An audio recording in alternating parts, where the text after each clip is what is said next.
and thank you for joining me for this episode of MedBoard Matters. I'm your host, Jean Fisher-Brinkley, Communications Director for the North Carolina Medical Board. Our nation marked a somber milestone in February, passing 500,000 deaths from COVID-19. Since the first recorded death from COVID in February 2020, the illness has claimed the lives of 1 in every 658 Americans. And yet, in many ways, it's a hopeful time for our country and for North Carolina. COVID-19 vaccination is underway and gaining momentum. In North Carolina, the rate of new infections is finally flattening, and hospitalizations in the state are at their lowest levels in months. But don't take my word for it. I was fortunate enough to get some time this week with Dr. Mandy Cohen. Dr. Cohen is, of course, Secretary of the North Carolina Department of Health and Human Services and the face of our state's pandemic response. We spoke about North Carolina's progress with COVID-19 vaccination, and Dr. Cohen had a personal message for our state's medical professionals, many of whom have worked tirelessly and creatively to serve their patients and communities throughout the pandemic. Have a listen.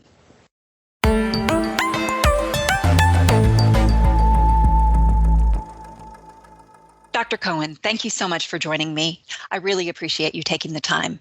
Well, great to be with you, Jean. Thanks for having me. Of course. I wondered if you could begin by giving a brief update on where things stand with COVID-19 in North Carolina and with vaccination efforts in our state.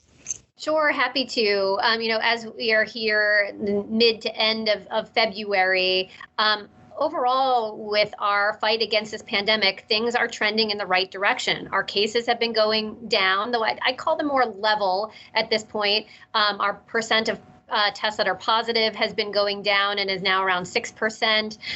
We're seeing our hospitalizations really decline. We peaked in early January with about 4,000 people in the hospital day over day, and now we're below 2,000. So we really are doing much better from our trends overall, but we sort of lose sight of the fact that we're back to probably where we were in like late September, October period of time. So, and we know that the wild card in all of this are some new variants of COVID that are out there. We're detecting a number of them here in our state. The most dominant one is that UK variant that we know is probably a bit more contagious.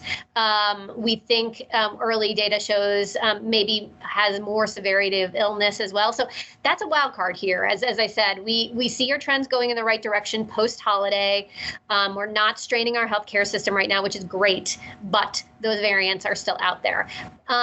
But as opposed to October, here in February, we have a new tool, vaccines, right? Yes. I know we're going to spend a lot of time talking about vaccines, which are fantastic. We have two tools. I hope a third vaccine tool to soon be approved by the FDA. And we've administered more than 2 million doses of vaccine here in North Carolina. That's incredible. It really is. It's awesome. So we are making a dent. So that's we know we've been vaccinating all healthcare workers and those who are over the age of 65 and older. And we also know that those 65 and older are at the highest risk of severe illness. And so I hope as we continue to make great inroads in there that we'll continue to see less hospitalizations, less death as we move forward in this. But like I said, virus is still out there. We're going to be hearing about the 3 Ws for some time to come. Yes, that's right. So in the early days of the vaccine rollout, North Carolina was making national headlines for being one of the slower states to deploy the vaccine. But within just a few weeks, our state was then recognized as among the fastest to get those shots administered. How was North Carolina able to turn things around so quickly? Yeah, no, we got off to a slightly slow start. I think that was a combination of look, we've never done this historic amount of vaccinating before. But remember, we got vaccine arrived in our state literally the day before Christmas, and so everyone we had to get ourselves past I think the holidays as well as mature our operations. But we also focused all of the power of our state towards vaccinations from the governor on down.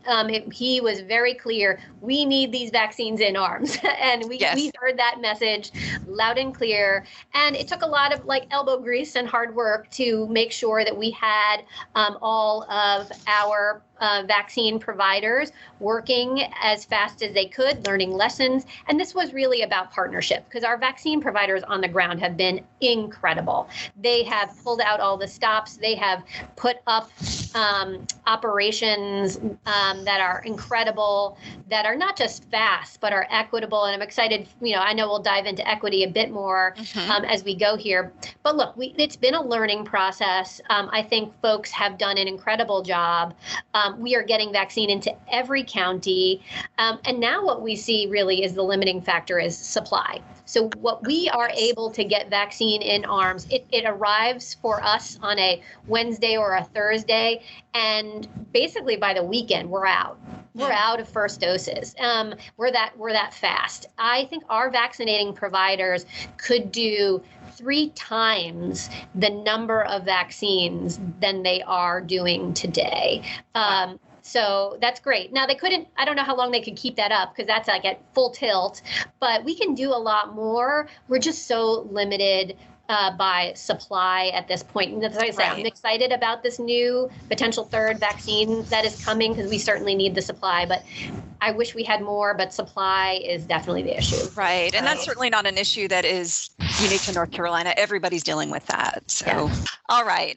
So, Dr. Cohen, you mentioned equity. I had wanted to ask you sort of generally about the greatest challenges that are still ahead with respect to the vaccine rollout.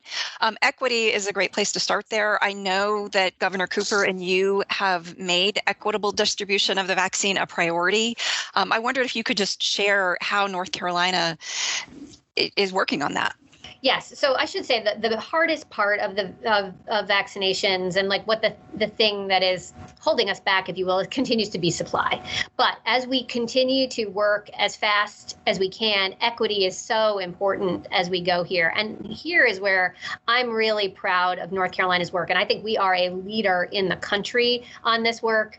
And it's embedded to every single one of our processes related to vaccinations. Now, the one that just got highlighted at the end of last week that I'm very proud of is we were rated the best in the country for our data on race and ethnicity, that we are reporting race and ethnicity for nearly 100% of the people vaccinated here in North Carolina. And that was very intentional, because without the data, you can't drive the equity work. So it's not just a nice to have, it's a need to have. And frankly, we use that data every single day to figure out how do we target vaccines to those who historically don't have access. And so we embed it into our process, whether that's how we allocate vaccine. We allocate it to all 100 counties by population, but we also give an increase for counties that serve more African Americans or more Hispanic, Latino, more American Indian. So we bake it into allocation. We make sure to hold people accountable to our vaccinating providers. We say, we want to see you vaccinating at or above the percentages of the population that you serve. So if you serve 30% African Americans, you should be vaccinating at least 30% African Americans. And then there's also all of the communications, right? Because you have to meet people where they are. You have to set up vaccine sites that are at places that are trusted, with partners that are trusted, but then have the right messengers, right? And that's all about partnerships and trust. And I'm really excited that we've seen a 45% increase in the number of total doses going to our African American population. And in fact, just the week ending February 15th, 23% of our doses went to those who are African American, which is actually slightly above where they are as a percent of the population, which is good because we have ground to make up. So they're about 22% of the population. They got 23% of the doses for that 1 week. But remember, we had a number of weeks where It wasn't proportional. So we have some work to do still to catch up, but we're heading in the right direction. And it's a lot of hard work that you need to do day in and day out and use your data to propel you forward on that work. Well, that's fantastic. I've heard people say if you don't measure it, you can't manage it. So I think that your point about the data is a really good one. So thank you for that update. So as you know, the medical board licenses physicians and physician assistants. And of course, as a physician yourself, you know medicine is a helping profession. So I was hoping that you could offer some suggestions to our licensees who may be listening on for what they can do to support the state's COVID vaccine efforts and Sure. efforts to combat the pandemic in general. What should they be doing? Well, first, I know many of them are already helping and have been for so long. And at first, I want to say thank you, right? This has been a long year. And so whether it was the fact you had to convert a lot of what you were doing to telehealth, thank you, or whether you're volunteering at vaccination sites or hosting them at your own practice or your hospital or your FQHC, thank you for what you're already doing. But if you're like, hey, how can I do even more? I know that, that there are many providers who are like, oh, I want to get vaccine here in my doctor's office or, where I see patients. Again, the hard part about all of this is the supply is so low. I barely can get vaccine to the enrolled providers we have now. But I hope that is going to be changing in the near future. So I do want to make sure that we are building capacity, and so that if folks who do want to vaccinate are going to be ready to do so in the near future. So there's a couple of things folks can do. One is you can always volunteer. You can volunteer through the state through something called NC Terms, and we can pair you up with vaccination sites that are always looking for folks to help out. And frankly, you don't need to be a clinician. So if you have a family member who just wants to help with vaccination volunteer events, there's a ton of them across the state. And I'll tell you, seeing some of those smiles when folks get vaccinated, it's definitely heartwarming. So if you want a volunteer opportunity, there's many out there. The other part of this is about, folks who are clinicians being such an important, trusted source of information.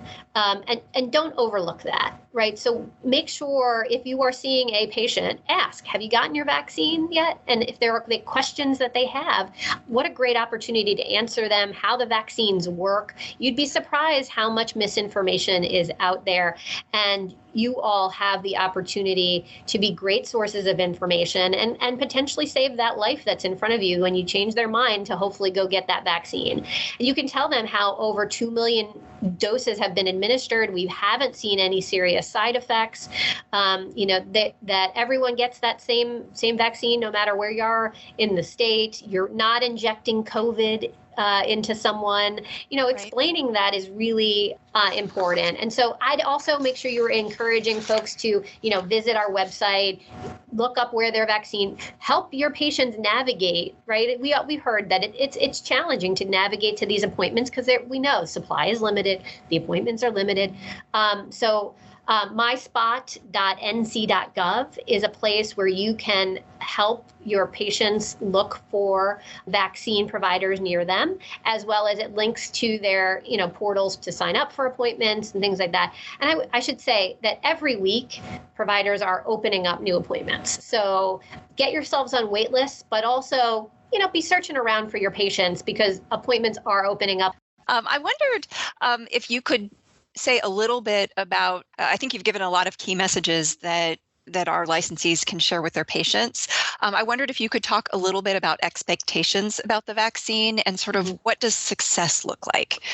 Does it mean you don't get COVID, or what should people expect? Yeah, I think the most important thing to know about any of the vaccines that are currently or coming is that what we've seen in all of the trials, that it prevents you from getting COVID, and most importantly, prevents severe disease, hospitalization, and death. It's seen all of them do it. That is what it is really meant to do, is prevent that severe disease from COVID. And that's great. So it acts similarly to the flu shot in that way, where we know flu shots are not 100%, but we know if you get the flu shot and then happen to get the flu, it means you're going to likely get less sick, which is right. the whole point here. So I think that's important for folks to know that all of these vaccines, whether it's the 2 that have been approved, the one that I know is being reviewed by the FDA right now, they all prevent severe disease, hospitalization, and death. And that's what we are really looking to prevent. I think it's important to focus on that just because, there is absolutely no doubt that this vaccine saves lives, that Absolutely. It's a good thing to do. Again, I know your time is limited, so I will just ask you one more question. People often say we don't have a crystal ball, when trying to predict outcomes, but we do have the benefit of the rearview mirror. And I wanted to ask you if there is anything you would change about the state's vaccine plans, if you could go back to December knowing the tools that you were going to have to work with, knowing what you've done over the last few months. Yes, no, it's a great question. And so part of it is it's really hard to Monday morning quarterback a crisis, right? Because you have the information you have at the moment and you're making the best decisions you can. But some of this is that we were getting information incredibly late in the game to prepare, right? There's only so much preparing you can do without really knowing who is this vaccine going to be even eligible for? What is the safety profile going to be? How many doses are we going to get? What is the capacity I'm even supposed to build towards? We didn't have any of that information because we didn't know, are we going to have one dose? Are we going to have one vaccine? Are we going to have 2? It was really, so it's hard to say, sure, if I had perfect information and I knew exactly how many doses I would get, would we do things differently? Sure, but that just wasn't the reality. Plus, we were getting differing guidance on even how to prioritize groups. Remember, federal government had one set of recommendations, then a second set, and then a third, and then a fourth. So that's a lot of changes right. in a short period of time. So, look, I'm proud of where we are because you could see that within a few weeks, yes, we got, had a couple weeks where we were a little slow, but that is well behind us. At this point, when we were able to mature our operations, we have not been behind now since January. And in fact, are one of the, we're getting vaccine off the shelf quickly. We just need more supply. And, what I would mention about what I would want different for our state overall with this pandemic, I think managing a crisis is really all about preparation. How well are you prepared as you enter it? Not what can you do differently sort of when you're in it. Right. It's really about preparing. And I want to leave with, everyone who's listening with a reminder that we were in a slightly weakened state as going into this pandemic because we have so many folks here who are uninsured. Now, insurance does not equal access, as we all know, and insurance is not a silver bullet. But the fact that we did not expand Medicaid here and left 500,000 more North Carolinians without access to coverage, it means they weren't managing their chronic diseases. It means they weren't getting access to other preventative kinds of things or flu shots or what have you. And it just sets us up for less success overall as we head into a crisis. So I'm hopeful as I look forward to the crystal ball of this year going forward in 2021, that we will rectify that we will expand Medicaid. I think it's one of the most important things we need to do to help us both continue to respond and recover for this pandemic. Obviously, there's a lot of important work in a lot of spaces that we need to do, but this is one that's so easy that we can just be doing and getting so much more help from the federal government to help the people of North Carolina. So I'm hopeful that the General Assembly can get to yes this session, and it's going to be something I'm going to talk about a lot. Okay. Well, great. Is there anything else that you'd like to add about the COVID vaccine efforts, the pandemic? Well, I just want to say thank you again. I know this has been a long year. I think everyone has felt like it has felt like 10 years in 1 year here. I know there's been a lot of personal sacrifices all over, and I'm so grateful to the healthcare community. We are so lucky here in North Carolina. We have fantastic clinicians who have stepped up in every way to help us respond to this crisis, and I'm so grateful. We'll get through this. I see that light. we're not at the end of the tunnel yet, but it's there. I'm excited. So just thanks for the help and continued support, navigating your patients to vaccines, talking to them about why it's important, and being patient while we work and wait for that additional supply as we try to work through this for everyone. We know everyone wants vaccines. I wish I could get it to every essential worker and everyone with a chronic disease and all that. We'll get there. We will get there. Great. So just thank you again. Well, thank you, Dr. Cohen, so much for your time. It was a great honor to have you. Thanks for having me, Jean.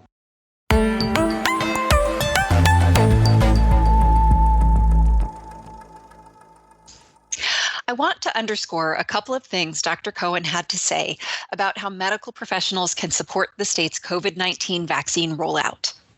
First, let's talk about volunteering. The state asks that anyone who is interested in volunteering as a vaccinator register with NC Terms.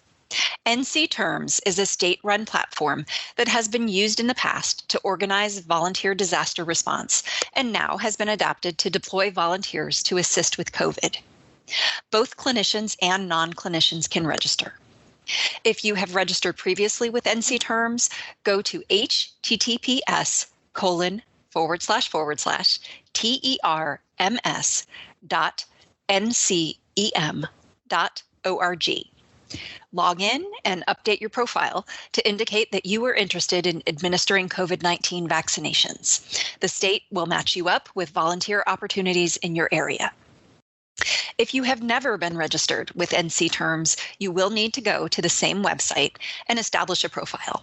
Fair warning, the medical board has heard from several licensees that the registration process is long and cumbersome. I'll just say, if you are interested in helping, please persevere. NC Terms may not be an ideal system, but it is the system we have. You need to register if you want to help with COVID vaccination efforts. Before I leave the subject of volunteering behind, I want to clarify an important point. It is not necessary to have an active professional license to volunteer as a vaccinator. It's true. North Carolina law allows licensed physicians to delegate certain medical tasks, and that includes administration of vaccinations, to an unlicensed person. The law allows this as long as the delegate is qualified to perform the assigned task and is appropriately trained. So that opens the door for physicians or PAs who are not currently licensed to volunteer. So if you are retired, for example, and you've had your COVID vaccine, you can go ahead and serve as a vaccinator.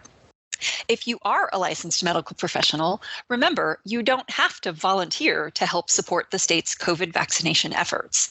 As Dr. Cohen said, one of the best ways medical professionals can help is simply by talking with the patients they see every day about the vaccine. NC DHHS commissioned research to determine who patients trust most to educate them about the COVID-19 vaccine.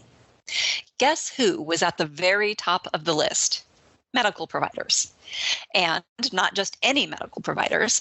Patients said they trusted their own physician, their own PA the most. So keep that in mind. Ask your patients if they have a plan to get the COVID-19 vaccine. If you've gotten yours, tell them. Your simple encouragement may be what solidifies a patient's decision to get inoculated against COVID. You can save lives. If you are looking for information to share about the vaccine, visit the website Dr. Cohen mentioned, www.yourspotyourshot.nc.gov. Share that resource with your patients as well. And thank you for all you are doing for your patients and communities.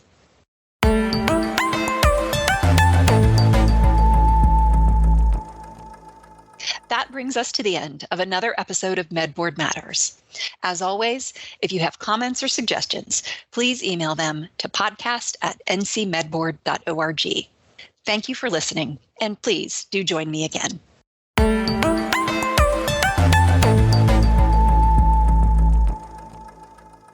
This podcast is produced by the North Carolina Medical Board. The North Carolina Medical Board exists for the benefit and protection of the people of North Carolina.